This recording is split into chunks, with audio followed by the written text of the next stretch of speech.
Hi, and welcome to another podcast from Your Business Coaching Club. My name is Craig Ridley. I'm the head coach and founder of Your Business Coaching Club, and glad to have you back for another session. What I thought I'd do today is talk about a simple process to maximize the profit inside your business. Now, profit improvement would be almost the number one goal for most businesses around the world, and certainly the number one goal for those businesses that are members of Your Business Coaching Club and those that I work with in my professional capacity as an advisor in Australia. Clearly, we want to improve profit because without profit, we can't have cash flow. Without cash flow, we can't have business life. We can't grow. So clearly, it's important. But it seems that it's a concept that's difficult for people to put into action. So you want to increase profit. How much do you want to increase profit by? Well, I'd like to increase it by 10%, by 20%, by 50%, whatever your goal is. How are you going to go about doing that? Yeah, not too sure. Over the years, what I've done is I've tried to simplify this profit improvement process down to an understanding of what the drivers are inside your business. And really, in almost every business that I've ever worked with, those drivers can be categorized into five steps or five processes, I think. And if you just think about this one, and if you have a view that profit improvement is complex, you are probably going to listen to this one and go, nah, it's just way too simple. It just doesn't work. But go with me on this one. Trust me, profit improvement is actually quite a very simple process. So my 5 steps to profit improvement, the 5 drivers that I see within a business, and that is obviously we've got a certain number of customers in the business at the moment. We need to find ways to increase the number of customers that come into our business. Once we've got those customers, we need to find ways to try and encourage them to buy from us more often. So increase the number of times or the number of sales we make per customer each year. As the customers are buying from us, we want to increase the amount of money they're spending with us each time they come in. So we want to find a way to increase the average sale value of each transaction, I guess, because those 3 drivers there, the number of customers times the number of times they buy from you times the average sale value, or the average amount of money they spend every time they come in, well, that gives you your total sales figure, your revenue for the year. So they're your 3 drivers in trying to increase your top line, your sales number. Once we've got our sales number, we need to buy products, we need to employ direct staff. We've got direct costs that come against those sales, and that usually, in accounting sense, that then translates into the gross margin that you make on those sales. And we often express that as looking at the gross profit percentage that you make on your sales. So to improve our profit, the 4th driver that we've got to look at is, can we find a way to improve that profit margin, our gross profit margin on each dollar sale that we make, because that will add obviously to our bottom line profit. From there, we need to deduct the overheads, the fixed costs of running the business. So the 5th question we've got to ask ourselves is there a way for us to reduce our current overhead structures? Can we be more efficient? Can we find some wastage inside our business model and reduce that overhead cost? So once we've got our sales, our profit margin, and our overheads, well, that all falls down to what our net profit is at the end of the day. So the 5 very simple drivers. What I'd like you to do is just stop and have a think about your own business model, and if you get the chance, pull out your accounting records or talk to your bookkeepers or your accountants and just have a look through some of your numbers and simplify the last 12 months worth of trading that you had. Categorize it into those various levels to get to the actual profit that you made. So how many individual customers do you think came into your business last year? So you can look at things like the number of invoices that you wrote out, or if you're in a high volume game, have you got some form of customer tracking mechanism? And if you don't know, you just take a guess. Look, I think I've got 500 customers, or if I'm in high-level retail, maybe I think I've got 10,000 individual and separate customers that come through my door. So if you're not sure, you'll have a gut feel. When most business owners have got a pretty good feel for how many customers they've got, and this is not an exact science. It's really just trying to get to where these numbers are. Future projects that we run certainly is trying to make this measurement process more scientific, more exact, because obviously the better data we have, the more decisions, or the better decisions that we can make. But for the sake of this exercise, what's your gut feel? How many specific customers do you think come into your business over a year? How many times do they buy from you, do you think? Again, could be gut feel, but you could go back to your sales history records and you may be able to extract that on an average basis. We're going to have some customers that might buy from us 29 times a year, and others that will only just buy once and you never see them again. So we're talking about average numbers here, because that's how we will measure these ones. How much do they spend on average? Go back, have a look at your till tapes, have a look at the invoices that you have written out. You'll get a pretty good number as to what that average sale figure could look like. You absolutely know what your dollar sales figure is, because that was in last year's financial statements. You've got that. Your accounting records will tell you what that is.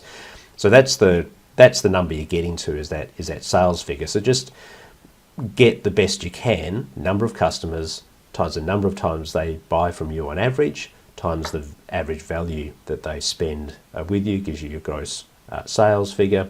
You'll know what your margin is, because that again is in your accounts. You know what your overheads are, because that's in your accounts as well. So just have a look at what you've got there. Those 5 items are what we now need to work a strategy on to try and improve that profitability. My starting point for everyone is just to work on an average of a 5% improvement in each one of those drivers. So what if we could increase the number of customers inside the business by 5%? What if we could increase the number of times on average they buy from you by 5%, and so on? And what we normally find is that 5% target, if you look at it, will easily equate to a 30, a 40, a 50, maybe a 60% increase in your bottom line profit. And 5% improvements generally aren't that hard to try and get to. So it's an interesting exercise for you to do. Look at your current accounting records, grab those 5 profit drivers, apply a 5% improvement to each of those 5 drivers, and just see what that looks like. There's this cumulative effect when you've got 5% more customers on average coming into your business 5% more time, on average spending 5% more than they did before. On average, your gross margin is now 5% higher, not going from 30 to 35%, but 5% of your 30% margin, if that's what your number is.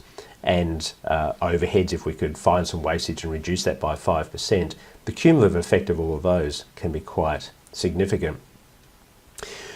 Perhaps the easiest way to illustrate that is I've got 4 examples of members of Your Business Coaching Club that we've worked with in this profit improvement space. So as a cross-section of businesses, let's perhaps just touch on those so you can get a feel for the reality of how powerful, I guess, this simple profit improvement tool can be. So one of the clients we worked with is a plumber, and his setup will apply to probably anyone in a trades environment, whether you're a carpenter or an electrician.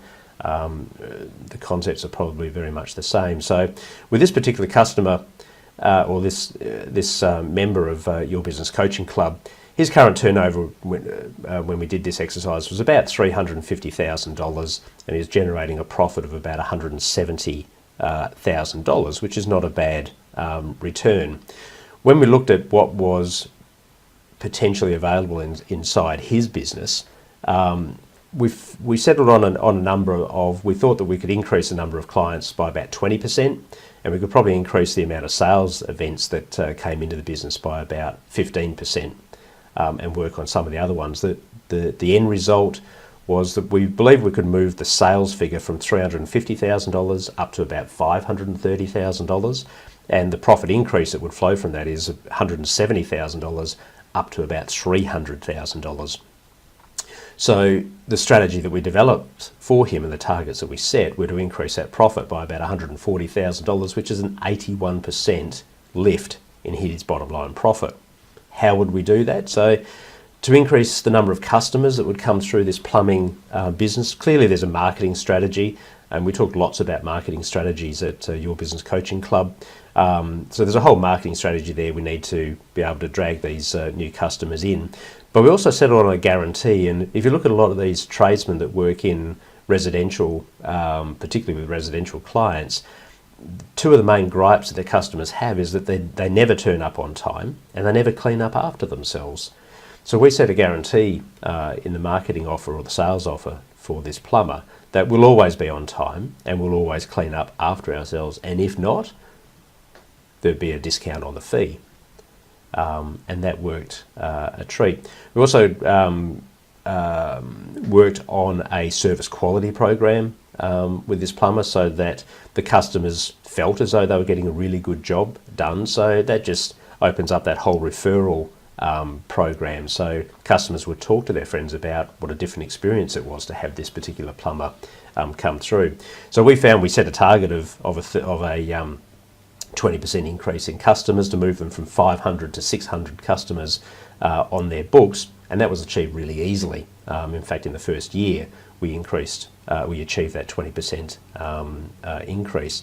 As a way to increase the number of sales events that could occur in this one, a little bit more difficult, but we looked at the customer base and we moved it a little bit away from residential customers and more towards commercial clients that have a more regular need for services. So we didn't lose our residential base, but we moved into a new area that this client hadn't been in before, and that opened up this regularity of maintenance programs.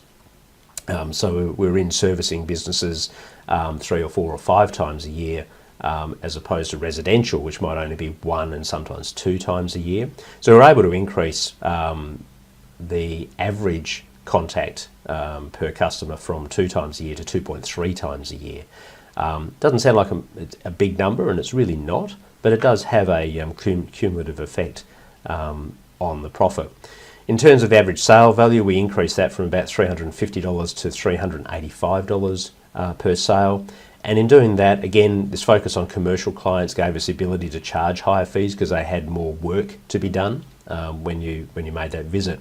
But we also made a decision to offer different levels of service, particularly if we were choosing fittings for a customer, for a plumbing customer, whether that be the toilets or the basins or the tapware. So we developed a formal A, B, C type level offering in there, and the impact of that was, with some sales training around that, was that we were able to increase that average sale value up from $350 to $385. So a little bit of other work around the profit margins. There wasn't much we could do in overheads because it was quite a small business and running quite lean at that stage. But again, the impact of that was that the plumbing business profit was about $170,000 when we started. We moved that up to $300,000 in the first year. So after 12 months, that moved up to $300,000, an 81% lift in profit in 12 months. And we will continue that profit improvement program. Sometimes we've got the easy kills already, so it gets a little bit harder to improve the profit by that same percentage at least, but there's always a continual improvement program that would work through that one. Perhaps I'll give you one other example if I look at that, and what should I choose? A pet shop, yes. So a pet shop business that came into Your Business Coaching Club, and I think this is probably 3 years ago, so these numbers are a little bit old now. So quite a small pet shop, if I'm looking at the data in front of me here. So the gross sales in this pet shop were only $225,000, and that was based on about 600 odd customers that were regulars into the business. Those customers were coming in once a month, largely to buy pet food and the like, but they're only spending about $30 whenever they came in. So we had sales of only $225,000, and we're only generating a profit of about $57,000. So again, these numbers are the first year impact of what we achieved by putting some strategies in place. But we increased that net profit from $57,000 to $370,000, so a 545% increase in profit by working on these 5 profit drivers. So let's have a look at that.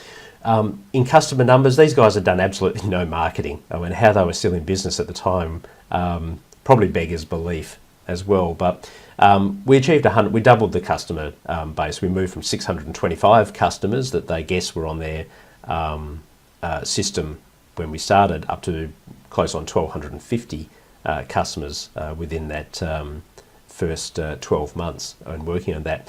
What do we do? Well, we put some marketing strategies in place that were much more targeted on the type of customer we're looking for, and very much in this case based in the social media space. So we try to create a real sense of community around this particular pet stop and the pet shop and the type of pets that were in there, and we're very focused in our messaging on whether it was a dog message or a cat message or a bird message or a fish message, and that started to resonate because through social media and the groups that we formed, we were able to create this sense of community. We also diversified the product range. They were quite staid in what they were offering, particularly in terms of the range of accessories that were there for the pets. So some work around improving the product diversification meant that we were more attractive to more customers. So obviously we just opened up a bigger field. The other thing that worked really well in this one is we set up an alliance program with some local vets and one particular kennelling place. So an alliance program is where you cross-market each of those businesses. So the vets would be referring their customers to us if they needed particular vet quality pet food, and in return, if our customers came in and had some sick animals that, as we talked to them about, we'd be promoting the services of the vet. And the kennels were similar sorts of thing. We would promote those kennels to our customers if they're going on holidays, and at the same time that kennel was also using our product as well as referring their clients to us. So it sounds like a big ask, and when we first started with this this particular business owner, to say that we could double the number of customers working in this business sounded like pie in the sky type figures, but it was achievable, and it was achieved simply by having this was an easy one because the guy did not have a marketing strategy in place. So but having a laser targeted marketing strategy worked really well with this, and also just improving the quality of what we've got in terms of product diversification. We worked on a number of sales events as well. So we started with an understanding that we thought that our customers came in once a month, largely to buy their particular pet food or little bits and pieces. So we only set ourselves a small target of just trying to increase that by 5%. So which translates to probably trying to encourage what would that be? Probably only one or two out of 5 customers to come in one more month of the year. So again, not a very big ask. And we did that, and we blew that out of the water. The 5% is quite easy on that. But we did that by focusing some of the marketing strategy around events, particularly in-house events, and running email programs for sales promotions and things like that. We also created a loyalty program which encouraged people to come back. So some of our customers might only have walked into the shop maybe 3 or 4 times a year. So our aim was to try and lift those people up to coming in once a month, and again largely to buy from a good range of pet food that we had. We found pet food was a strong driver of our customer sales, and again, just creating that whole community feel around the business allowed us to be the first choice for people to come and bring their to get their pet needs or to buy their new pets, and we gave them every encouragement to be able to come in. We lifted the average sale price. One of the big things we did was put some staff training in there, so the staff became much better at upselling products, much better at understanding what the customer needs were and being able to fulfill all of the customer needs as opposed to just whatever they came in to buy, which is really what the previous strategy was: sit behind the desk largely and wait for people to ask for something. We did some improvements around the store layout and also the product offering changes in there as well. We improved the profit margin the target was 5% initially on that one. We didn't think there was too much we could do, but we found that there was a fair bit that we could do around that. And a lot of it was just around the pricing policy. So there was no formal markup strategy inside this business. We bought the product, but we kept selling it for the same price for a long time, even if the buy price of the product had gone up. So just by being a bit cleaner around our pricing policies, we were able to improve that profit margin. In terms of overheads, well, we didn't reduce overheads. In fact, we lifted overheads quite substantially. Previously, we were paying about $100,000 in direct overheads to run this business. Because we grew the business to a decent size, all of a sudden we needed another $50,000. So it's not always about cutting costs. In this case, because we needed more volume, more space, we had to take on another rental, effectively for some more space. So our overheads actually increased from $100,000 to $150,000. But in the wash up of that, in getting, particularly in doubling the number of customers that came into the business, but also increasing the amount of sales we made each year, increasing by 50% as the amount of, if I'm looking at my notes here, we increased the average sale value actually by 50%, not by 5%. It went from $30 to $45 on average, which again doesn't sound like a lot. It's only a $15 per sale increase, but it flows through and has a massive increase on the bottom line. In fact, that change alone added some $79,000 to the bottom line profit of this business.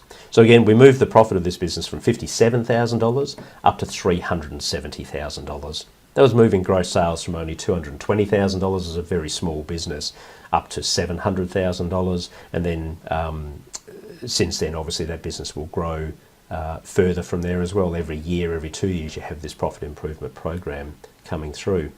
So you can see, just by focusing your thoughts down to what are the profit drivers inside your business, and if you take my simplified approach of saying there's really only 5 profit drivers or categories of profit drivers, and develop strategies around each one of those drivers, there'll be priority drivers for you. So in some of these cases, there's a bigger emphasis on getting new customers, increasing customer numbers. If I had time, I'd go through another example, which is for an accounting firm, a small accounting firm. An accounting industry is one I've worked in for over 30 years, so I do know that industry. The number one strategy there was not to increase customers, but was actually to decrease customers. We decreased the number of customers by more than 50% in this accounting firm because they did a lot of low-level work, which got in the way of the high-value work. So it's not always, it's about tailoring these profit improvement programs for your particular business, your circumstances, your goal, your industry. But every business will have greater or lesser opportunities in one or more of those 5 profit drivers. And I think, as we pointed out in these 2 examples, and I've got any number of examples to run through with you if we had the time, that ability to certainly achieve a 50% lift in bottom line profit is very easy. If you do a 5% across the board increase in each one of those profit drivers, you'll get your 40-50% quite comfortably. The ability to double your profit or more, particularly over let's say an 18-month or 2-year type period, should be more than achievable. There's plenty of strategies you can be putting in place on each of those drivers to radically and massively increase the profit inside your business. The last point I'll probably just touch on before I sign off, because I don't like these podcasts going for too long. I'd like you just to come in, get some information and get out. But what's also important, and we'll talk about this on another day, is that the impact of increasing your profit is not just that you're happier because the business is now more profitable. It's not that it produces more cash flow coming through your business, and we'll talk about how that sometimes is not the case. Sometimes the more profit you make, the less cash you've got, but we'll talk about that. The one point I would make right now, though, is that the value of your business is driven by a number of factors, and the most important one of those is the profitability of the business. So if you can double the profit in your business, you've got a higher number to base your valuation on. So if I look at this pet store that had a profit of $57,000 and we moved that to $370,000, If that business was just worth, if you value the business at 1 time its profit impact, it'd be more than that. We've moved the profit of this the value of this business from $57,000 up to $370,000. But if we've done some structuring, if we've made the business more viable and more sustainably profitable, then we've probably also moved the profit multiple up higher when you do the valuation.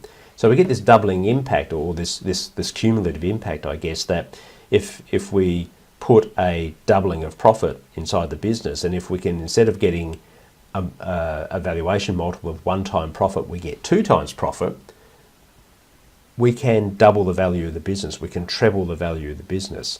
So profit improvement is where we start, but you need to understand that it's not just the profit improvement on its own. It's the fact that it will also add to the value of that business when you come to sell that business later on, and that's really a very, very powerful message. So, look, I think I will leave this podcast here. There's so much that I can talk about. There's so many different clients that we've worked with and industry types on this profit improvement model, and I'm more than happy to share with you the strategies that work in these various industries.